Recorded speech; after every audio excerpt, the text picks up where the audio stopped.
बिस्मिल्लाहिर्रहमानिर्रहीम। एक शागिर्द अपने उस्ताद से उलझ पड़ा। उसको मुखमसे का मतलब समझ नहीं आया था। उस्ताद ने काफ़ी तशरीह की मगर शागिर्द मुतमिन ना था। फिर उस्ताद ने कहा कि मैं तुमको एक वाक़या सुनाता हूँ, शायद तुम्हें मुखमसे की समझ आ जाए।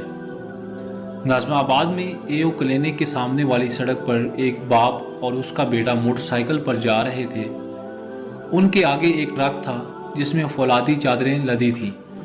अचानक ट्रक से एक फौलादी चादर उड़ी और सीधी बाप बेटे की गर्दन पर आई। दोनों की गर्दन कट गई।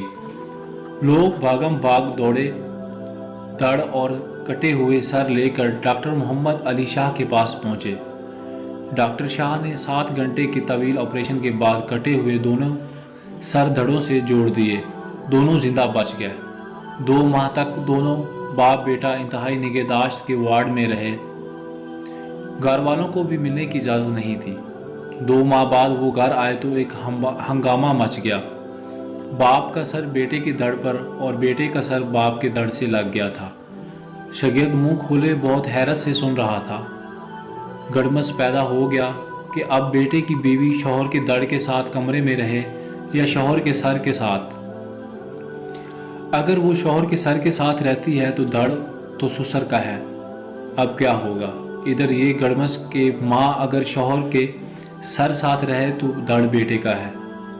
अगर शौहर के धड़ के साथ रहेगी तो सर तो उसके बेटे का है। घर की सूरत हाल इंतहाई पोशीदा थी। बेटा अपनी बीवी का हाथ थामना चाहता तो वो नेक वक्त कहती कि मुझे अब्बा जान के हाथों से शर्म आती है।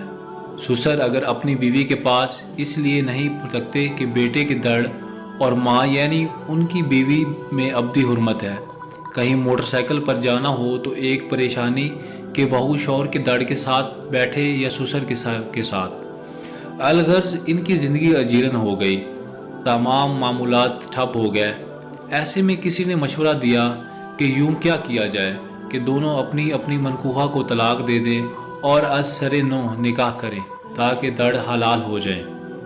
शागिर्द पूरी तवज्जो से सुन रहा था और बहुत परेशान था कि अब क्या होगा। तुम अब बताओ कि अगर लड़के की माँ तलाक ले तो किससे ले, बेटे के धड़ से या शौहर के सर से? इधर बहू के साथ भी यही मसला है, शौहर के सर से तलाक ले या ससुर के धड़ से। अब तुम बताओ कि क्या किया जाए। शागिर्द बोला, उस्ताद जी मेरा तो दिमाग बंद हो गया है, मुझे कुछ समझ नहीं आ रहा कि क्या किया जाए। उस्ताद गोया हुए, बेटा बस ये जो तुम्हारी कैफियत है ना, इसे ही मुखमसा कहते हैं। जज़ाकल्लाह।